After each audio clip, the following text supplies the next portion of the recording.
नमस्कार विद्यार्थ्यांनो, मी अक्षय खाडे, भरारे अकॅडमीमध्ये आपलं स्वागत. तर आपली जी टेस्ट नंबर 3 झाली होती त्याचे इकॉनॉमिक्सचे आपण डिस्कशन तर बघणार आहे. तर प्रश्न क्रमांक 1 पासून चालू करू. क्वेश्चन नंबर 1, देशाच्या आर्थिक व देशांतर्गत प्रदेशातील सर्व उत्पादन संस्थांच्या स्थूल मूल्यवर्धितांची बेरीज म्हणजे काय? तर इथं आपल्याला डायरेक्ट व्याख्या विचारलेली आहे. ही व्याख्या पाहताना तुम्ही यात कीवर्ड्स शोधणं महत्त्वाचं आहे. म्हणजे इथं बघा, आता देशांतर्गत म्हणजे काय झालं, देशांतर्गत जसं आपण इथं ह्याच्यामध्ये बघितलेलं आहे, एक्सप्लेनेशनमध्ये पण ती व्याख्या आपण दिलेली आहे.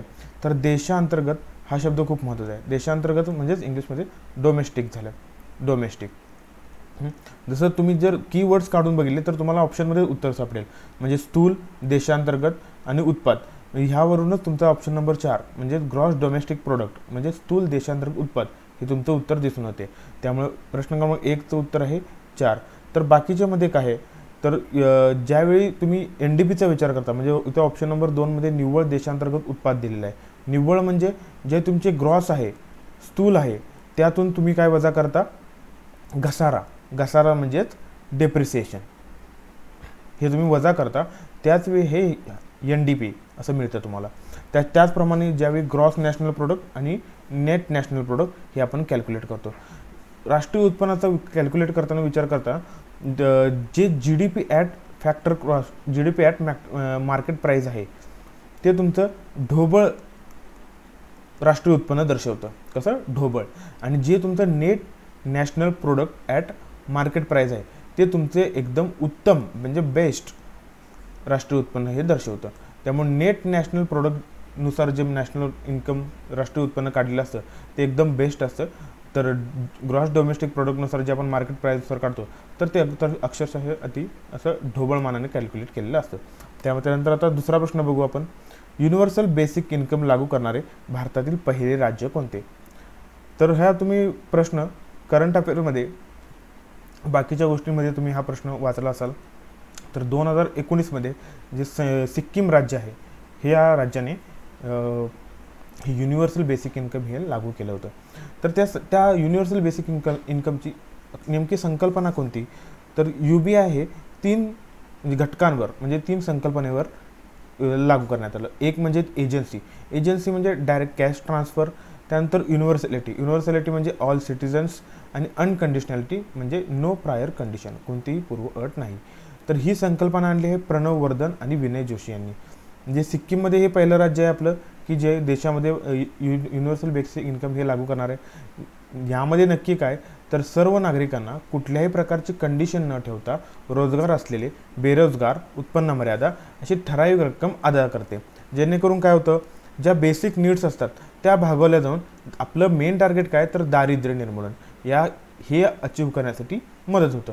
तर ही असं जी संकल्पना आहे. तर आपल्याला काय लक्षात ठेवता आहे, तर ही UBI प्रथम वापरात कोण आणली, तर सिक्कीम राज्याने. तर त्यानंतर तिसरा प्रश्न आहे डायरेक्ट बेनिफिट ट्रान्सफर ही योजना केव्हा सुरू करण्यात आली? तर हा प्रश्न 2 वेळा येऊन गेलेला आहे. म्हणजे आपल्या PYQमध्ये हा प्रश्न 2 वेळा पडलेला आहे. तर डायरेक्ट बेनिफिट ट्रान्सफर ही योजना सुरू करण्यात आली होती 1 जानेवारी 2013. आपल्याला हा विचारू शकतात. हा प्रश्न दुसऱ्या अँगलनेही विचारलेला आहे. जर 1 जानेवारी 2013ला DBT योजना चालू झाली होती, ती किती जिल्ह्यामध्ये चालू झाली होती सुरुवातीला? तर याचं उत्तर आहे 20. त्यामुळे इथे 2 प्रश्न तुमचे कव्हर होतात. तर 1 जून 2013ला ही DBT योजना लागू झाली, फक्त ती LPGसाठी, LPGच्या वितरणासाठी. त्यानंतर डिसेंबर 14ला ही सर्व भारतात लागू झाली. 2020 सालापर्यंत 56 मंत्रालयाच्या जवळपास 420 स्कीममध्ये ही DBT योजना अंमलात आणलेली आहे. त्यामुळे DBTचा इथे तुम्हाला आढावा किती मोठा आहे ते येथून दिसते. तर जॅम ट्रिनिटी म्हणजे जॅम त्रिसूत्रीचा यामध्ये वापर केला गेला आहे. जॅम म्हणजे काय, J म्हणजे जनधन, A म्हणजे आधार आणि M म्हणजे मोबाईल. अशा जॅम त्रिसूत्रीचा इथे DBTमध्ये वापर केला आहे. त्यानंतर क्वेश्चन 4 बघूया. नेक्स्ट, अर्थव्यवस्थेमध्ये डॅश डॅश पतनिर्मिती करतात. अर्थव्यवस्थेमध्ये पतनिर्मितीचे काम कोण करतात? तर इथे बघा, यामध्ये 2 ऑप्शनमध्ये तुम्ही कन्फ्युजन होऊ शकता. एकतर RBI व केंद्र सरकार आणि व्यापारी बँका. तर जेव्हा पतनिर्मिती म्हटलं जातं त्यावेळी हे पतनिर्मितीचे काम व्यापारी बँका करतात, जे की RBI नाही करत. त्यावर नियंत्रण जे असतं ते RBIचं असतं. हा फरक समजून घ्या. म्हणजे पतनिर्मिती म्हणजेच त्याला इंग्लिशमध्ये क्रेडिट फॉर्मेशन असं म्हणतात. ते पतनिर्मितीचे काम हे व्यापारी बँका करतात आणि त्यावर नियंत्रण ठेवण्याचे काम हे RBI करतात. त्यामुळे जर पतनिर्मितीचा विचार केला तर पतनिर्मितीमध्ये काय येतात, तर पतविस्तार आणि पतसंकोच या दोन्ही गोष्टी यामध्ये येतात. आणि RBI आणि केंद्र सरकारचे काम जर विचारलं तर तुम्हाला हे जननक्षम पैसा तयार करणं, म्हणजे M0 जे आपण म्हणतो M0, ते त्याचं सर्व कंट्रोल हे RBI आणि केंद्र सरकारकडे असतं. त्यामुळे ह्या प्रश्नाचं उत्तर बघितलं तर अर्थव्यवस्थेमध्ये क्रेडिट फॉर्मेशन हे व्यापारी बँका करतात.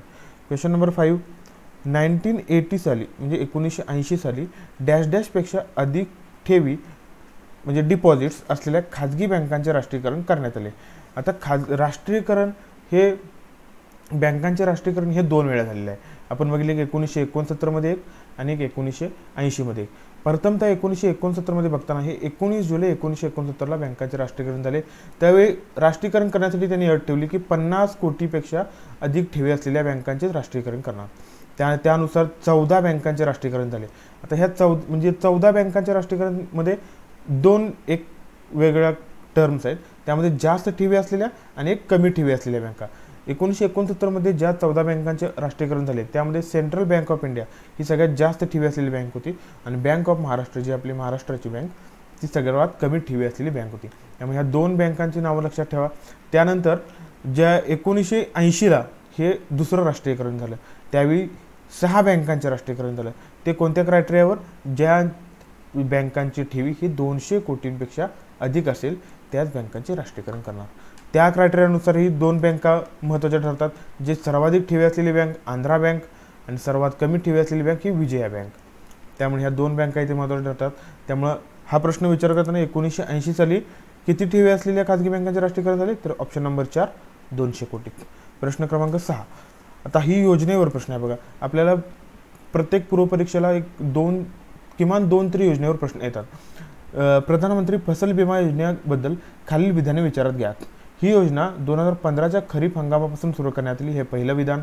आणि दुसरं विधान, या योजनेत विम्याचा हप्ता खरीप पिकांसाठी 2%, रब्बी पिकांसाठी 1.5% आणि नगदी व फलोत्पादन पिकांसाठी 5% निर्धारित करण्यात आलेला आहे. तर यामध्ये पहिलं वाक्य जे आहे ते इथं चुकलेलं आहे. इथं 2015 नाही तर 2016 पासून 2016चं खरीप हंगाम होता त्यावेळी हे आपलं प्रधानमंत्री फसल विमा योजना ही चालू झालेली आहे. त्यानंतर दुसरं वाक्य अगदी बरोबर आहे. म्हणजे खरीपसाठी 2%, रब्बीसाठी 1.5% आणि नगदी पिके आणि फलोत्पादन यासाठी 5% असे क्रायटेरिया आहे. त्याचबरोबर ह्याचा उद्देश काय, ह्या फसल विमा योजनेचा उद्देश काय, तर जे आपले क्रॉप फेल्युअर्स होतात नैसर्गिक आपत्तीमुळे, म्हणजेच जे पिकांची नुकसानी होते नैसर्गिक आपत्तीमुळे, जी आर्थिक नुकसान होतं त्यासाठी जे संरक्षण असतं ते ह्या विम्याच्या स्वरूपात ही फसल विमा योजना करते. आणि महत्त्वाचं म्हणजे ही जगातील सर्वात मोठी पीक विमा योजना आहे. कळलं. आता नेक्स्ट क्वेश्चन बघू. क्वेश्चन नंबर 7, 2012 साली महाराष्ट्राचा HDI 0.752 होता. दुसरं वाक्य, सर्वाधिक HDI नुसार पहिल्या 3 जिल्ह्यांचा क्रम मुंबई शहर व उपनगर, पुणे आणि त्यानंतर ठाणे असा होता. आणि सर्वात कमी HDI नुसार शेवटच्या 3 जिल्ह्यांचा क्रम गडचिरोली, नंदुरबार आणि त्यानंतर हिंगोली असा होता. आता पहिलं वाक्य बघा. तर 2012 टाकण्यामागे उद्देश काय, तर महाराष्ट्र राज्यानं खास करून जो ह्युमन डेव्हलपमेंट रिपोर्ट काढला होता तो प्रथम काढला होता 2001 साली आणि त्यानंतर डायरेक्ट काढला 2012 साली. त्यामुळे 2012 हे लेटेस्ट इयर असं पकडू शकतो आणि त्यानंतर निघालेलं नाही. त्यामुळे 2012चे जे आकडे आहेत ते आपल्यासाठी महत्त्वाचे आहेत. 2012च्या आकड्यामध्ये पाहता महाराष्ट्राचा ओव्हरऑल जो ह्युमन डेव्हलपमेंट रिपोर्टनुसार महाराष्ट्राचा जो ह्युमन डेव्हलपमेंट इंडेक्स आहे तो आहे 0.752. त्यामुळे हा आकडा तुम्ही लक्षात ठेवा. त्याचबरोबर जे सर्वाधिक जिल्हा आहे तो जिल्हा मुंबई शहर आणि उपनगर, तो एक जिल्हा लक्षात ठेवा. आणि जो सर्वात कमी आहे हा नंदुरबार. त्यामुळे असे 3 जे कीवर्ड्स आहेत ह्या 2012च्या महाराष्ट्राच्या ह्युमन डेव्हलपमेंट रिपोर्टमधले लक्षात ठेवा. एक 0.752 मुंबई सर्वाधिक आणि नंदुरबार सर्वात कमी. आणि जी थीम होती ती टुवर्ड्स इन्क्लुझिव्ह ह्युमन डेव्हलपमेंट अशी थीम होती. जसं महाराष्ट्रानं केलं तसंच इंडियाने सुद्धा 2001 आणि 2011 साली आपल्या सर्व राज्यांचा घटकनिहाय म्हणजे राज्यनिहाय असा ह्युमन डेव्हलपमेंट रिपोर्ट इंडेक्स जारी केला. त्यानुसार 2011 मध्ये जे केरळ हे राज्य, या राज्याचा सर्वाधिक ह्युमन डेव्हलपमेंट इंडेक्स होता आणि सर्वात कमी हे छत्तीसगड. आपल्याला MP, ओरिसा आणि बिहार या राज्यावरून कन्फ्युजन होऊ शकतं. तर छत्तीसगड हे राज्य लक्षात ठेवा, जे 2011चा जो भारतानं ह्युमन डेव्हलपमेंट रिपोर्ट म्हणजे मानवी विकास निर्देशांक जो काढला होता, जो भारताच्या 2011 आणि महाराष्ट्राचा 2012 असे 2 निर्देशांक तुम्ही करू शकता. त्यानंतर क्वेश्चन नंबर 8, सेज कायदा 2005ची प्रमुख उद्दिष्टे कोणती? तर बघा, इथे 4 वाक्य दिलेले आहेत. पहिलं वाक्य वस्तू व सेवांच्या निर्यातीसाठी प्रोत्साहन, दुसरं वाक्य व्यापारावरील निर्बंध काढणे, तिसरं वाक्य निर्यात मर्यादित करणे आणि चौथं देशी व विदेशी स्रोतांपासून गुंतवणुकीस प्रोत्साहन देणे. आता तुम्ही वाक्य वाचलं तर सेज हा कायदा आपल्या निर्यातीच्या प्रोत्साहनासाठीच होता. त्यामुळं हे वाक्य खूप सोपं आहे घेण्यासारखं. वस्तू आणि सेवांच्या निर्यातीसाठी प्रोत्साहन, हे वाक्य तुमचं असलंच पाहिजे. त्यामुळे तुमचे 3 आणि 4 ऑप्शन इथेच तुमचे निघून जातात. त्यामुळे राहिले कोणते? एक ब आणि ड. त्यामुळे ब आणि ड हे वाक्य वाचायचे. ब वाचलं तर बघा, व्यापाऱ्यांवरील निर्बंध काढणे हे वाक्य वाचून आपण साईडला करून ठेवू शकतो. आणि त्यानंतर ड, देशी आणि विदेशी स्रोतापासून गुंतवणुकीस प्रोत्साहन. तर सेजचा उद्देशच हा होता की विदेशी स्रोतांपासून तसंच देशी स्रोतांपासून आपल्याला गुंतवणुकीस प्रोत्साहन देणे. त्यामुळे ते आणि ड हा ऑप्शन खूप सुटेबल होतो. त्यामुळे तुम्हाला बाकी काही नॉलेज नसलं ते ऑप्शनवरून तुम्ही आणि ड हे मारू शकता. बाकी जर इतर माहितीसाठी बघितली तर सेज हे धोरण जाहीर कधी झालं? 2001 साली. सेज हा कायदा कधीचा आहे? 2005चा. आणि सेज हा लागू कधी झाला? तर 10 फेब्रुवारी 2006. त्यामुळे ही तारीख तुम्ही लक्षात ठेवा. सेज युनिट्स जर निर्यात करणार असतील तर कर सवलती व इतर आयात निर्बंधापासून तुम्हाला मुक्त करण्यात येईल. म्हणजे सेजमधून देशांतर्गत विक्री तर करू शकता, मात्र लागू असलेले कर तुम्हाला भरावे लागतील. म्हणजे सेजची स्थापना कोण करू शकतो? बघा, केंद्र सरकार, राज्य सरकार, परकीय कंपनी, खाजगी कंपनी करू शकतात. म्हणजे सेजची स्थापना ही कोणीही करू शकतो इन जनरल बघितलं तरी. देशी आणि विदेशी स्रोतापासून गुंतवणुकीस प्रोत्साहन देऊन सेज स्थापना करणे हे सेजचं उद्दिष्टच आहे. त्यामुळे हा प्रश्न खूप सोपा आणि एक नॉलेज बेस्ड क्वेश्चन होता. यासाठी कोणता असं विशिष्ट तुम्हाला डाटा माहिती असण्याची गरज नव्हती. त्यानंतर क्वेश्चन 9, लोकसंख्येचा संक्रमण सिद्धांत खालीलपैकी कोणत्या घटकांवर प्रकाश टाकतो? तर हा पण खूप एक अंदाजे 2 ते 3 वेळा तरी हा 2 वेळा आयोगाने प्रश्न टाकलेला होता. आयोगाचा हा फेवराईट टॉपिक आहे. म्हणजे लोकसंख्येच्या संक्रमण सिद्धांतावर नेहमी प्रश्न असतो. त्यामुळे तो तुम्ही चांगल्या प्रकारे करणं गरजेचं आहे. त्याच्या स्टेजेस कोणते आहेत? डेमोग्राफिक ट्रान्झिशन थिअरी म्हणजेच लोकसंख्या संक्रमण सिद्धांत कोणी मांडला, त्यामध्ये कोणते घटक असतात हे आता आपण बघणार आहे. पण त्याआधी प्रश्न, तर लोकसंख्या संक्रमण सिद्धांत खालीलपैकी कोणत्या घटकांवर प्रकाश टाकतो? जन्मदर, ब मृत्यूदर, क लोकसंख्या वृद्धी दर आणि ड अर्भक मृत्यूदर. जर लोकसंख्या संक्रमण सिद्धांताचा अभ्यास करता बघितला तर यामध्ये 5 स्टेजेस असतात. तर त्या मेनली 2 घटकांवर असतात. एक म्हणजे बर्थ आणि दुसरं म्हणजे डेथ रेट, म्हणजे जन्म आणि मृत्यूदर. तर जन्म आणि मृत्यूदर यावर आधारित 5 स्टेजेस असतात. म्हणजे पहिली जी स्टेज असते ती आहे उच्च जन्मदर, उच्च मृत्यूदर. दुसरी असते उच्च जन्मदर आणि त्यावेळी मृत्यूदर हा खाली उतरतो. तिसऱ्या स्टेजमध्ये दोन्हीही दर हे उतरते असतात, म्हणजे फॉलिंग रेट ऑफ बर्थ आणि डेथ रेट. चौथ्या स्टेजेत एकदम कमी लो लेवलचे बर्थ आणि डेथ रेट असतात. आणि ही जी 5वी स्टेज आहे ह्याला निगेटिव्ह ग्रोथ, म्हणजे इथे हा मृत्यूदर हा बर्थ रेटपेक्षा जास्त असतो, जो की अतिविकसित देशांमध्ये दिसून येतो. म्हणजे यानुसार तुम्हाला बर्थ आणि डेथ रेट ह्या गोष्टी महत्त्वाच्या तर आहेत. तर बर्थ आणि डेथ रेट याचा प्रोडक्ट म्हणजे लोकसंख्येचा तुमचा ग्रोथ रेट. त्यामुळे ह्या 3 घटक तर या ट्रान्झिशन थिअरीमध्ये महत्त्वाचेच आहेत. यानुसार तुम्हाला कळून जाईल की जन्मदर म्हणजे वाक्य, ब मृत्यूदर आणि लोकसंख्या वृत्तीदर या घटकांवर हा लोकसंख्या संक्रमण सिद्धांत प्रकाश टाकतो. त्यामुळे आपलं ऑप्शन आहे 3 अ ब क. त्यानंतर 10वा प्रश्न बघा, 2019 साली प्रत्यक्ष कर संहितेसाठी कोणाच्या अध्यक्षतेखाली समिती स्थापन करण्यात आली? तर हा खूप फॅक्च्युअल प्रश्न आहे. म्हणजे 2019ला आता आपल्याला माहिती आहे की डायरेक्ट टॅक्स कोड म्हणजे DTC, आत्ताचं जे डायरेक्ट टॅक्सेस म्हणजे इन्कम टॅक्स, कॉर्पोरेशन टॅक्स हे कोणत्या ॲक्ट खाली येतात? तर इन्कम टॅक्स ॲक्ट 1961 हा एकमेव ॲक्ट आहे आता सध्याचा जो इन्कम टॅक्स आणि कॉर्पोरेशन टॅक्स हे दोन्ही कव्हर करतो. आता यामध्ये हे बदलून डायरेक्ट टॅक्स कोड आणण्याची गरज काय?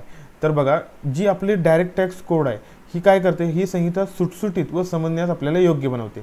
म्हणजे कोर्ट दाव्यांचे प्रमाण कमी करण्यासाठी ह्या डायरेक्ट टॅक्स कोड आपल्याला मदत करणार आहे. त्याचबरोबर कर दरांबाबतची अनिश्चितता यातून दूर होणार आहे. कसे? तर जे आपले इन्कम टॅक्स ॲक्ट आहे यामध्ये जे इन्कम टॅक्स आणि कॉर्पोरेशन टॅक्स या दोन्हींचे वेगवेगळे स्लॅब्स आहेत, त्यामुळे यांची कन्फ्युजन आणि कॉम्प्लेक्सिटी ही खूप जास्त आहे, ती या डायरेक्ट टॅक्स कोडमधून दूर होणार आहे. म्हणजे सर्व प्रत्यक्ष करांसाठी हा एकच कोड असणार आहे, त्यामध्ये सर्व टॅक्स हे मेन्शन केलेले म्हणजे यांची जागा असणार आहे. तर DTC म्हणजे डायरेक्ट टॅक्स कोड ही ह्याची संकल्पना 2009 पासूनच सुरुवात झालेली आहे. 2010 साली पहिल्यांदा DTCचे बिल संसदेत सादर केले. त्यानंतर हे 14ला NDAचे सरकार आल्यानंतर व्यपगत झाले आणि 19ला हे परत म्हणजे यावर काम करण्यासाठी एक एक्सपर्ट कमिटी बसून म्हणजे 2019लाच अध्यक्ष अखिलेश रंजन यांच्या अध्यक्षतेखाली ही कमिटी बसवण्यात आलेली आहे. त्यामुळे याचं उत्तर आहे पर्याय क्रमांक 3 अखिलेश रंजन. 11वा प्रश्न बघा, जोड्याजवळसाठी आहे. वित्त आयोगावर प्रश्न आहे. वित्त आयोगावर प्रश्न दरवर्षी येतोच, त्यामुळे वित्त आयोगावर प्रश्न हे अलीकडचे जे 4 वित्त आयोग आहेत, शेवटचे 4 वित्त आयोग, शेवटचे 4 किंवा 5 म्हणू शकता, तर हे 4 किंवा 5 वित्त आयोग त्यांच्या अध्यक्षांसहित चांगल्या प्रकारे तुम्ही माहिती करणं गरजेचं आहे. त्यामध्ये आता बघा 11वा, 12वा, 13वा, 14वा वित्त आयोग. 11वा वित्त आयोग हा अध्यक्ष कोण होते? यांचे खुसरो होते. 12व्याचे C रंगराजन, 13व्याचे केळकर आणि 14व्याचे YV रेड्डी. आता तुम्ही हे पाठ करताना म्हणजे तुम्हाला जर हे आता 11, 12, 13, 14 आले जर हे पहिल्यापासून विचारले तर कसं? तर यासाठी एक ट्रिक आहे. नि संच राज, नि म्हणजे नियोगी, संच मधले संतनाम, चंदा, राज म्हणणार, त्या रेषेचं, त्या म्हणजे त्यागी, रे म्हणजे ब्रह्मानंद रेड्डी, रेषे म्हणजे शेलाट, च म्हणजे YB चव्हाण, त्या रेषेचं साप, साळवे, पंत, खूर म्हणजे खरं करे, निसंच राज, त्या रेषेचं साप खरं करे म्हणजे ख म्हणजे खुसरो 11, 12 रंगराजन, 13 केळकर आणि 14 रेड्डी आणि आता 15वेचे आता जे चालू आहे ते NK सिंग. अशा पद्धतीने तुम्ही निसंच राज, त्या रेषेचं, त्या रेषेचं साप खरं करेसी, अशा पद्धतीने तुम्ही हे लक्षात ठेवू शकता. जर ही तुमची ट्रिक लक्षात राहिली तर तुम्हाला असे प्रश्न सोडवण्यास काही वेळ लागणार नाही आणि काही अवघडही वाटणार नाही. तर हे वित्त आयोगाचे जे 15 वित्त आयोग आहेत त्यांचे अध्यक्ष, आता ह्याची रचना आपल्याला माहिती आहे.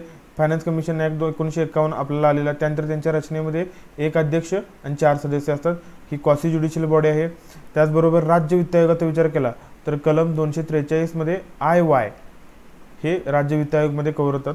त्यानंतर नेक्स्ट प्रश्न आता बघू. क्वेश्चन नंबर 12, राजकोषीय तूट म्हणजे काय? आता आपल्याला माहिती आहे राजकोषीय तूट म्हणजे त्याला इंग्लिशमध्ये फिस्कल डेफिसिट असं म्हटलं जातं. फिस्कल डेफिसिट ही सरकारवर कर्जे निर्माण करणारी जमा आहे. कशी? कर्जे निर्माण करणारी जमा.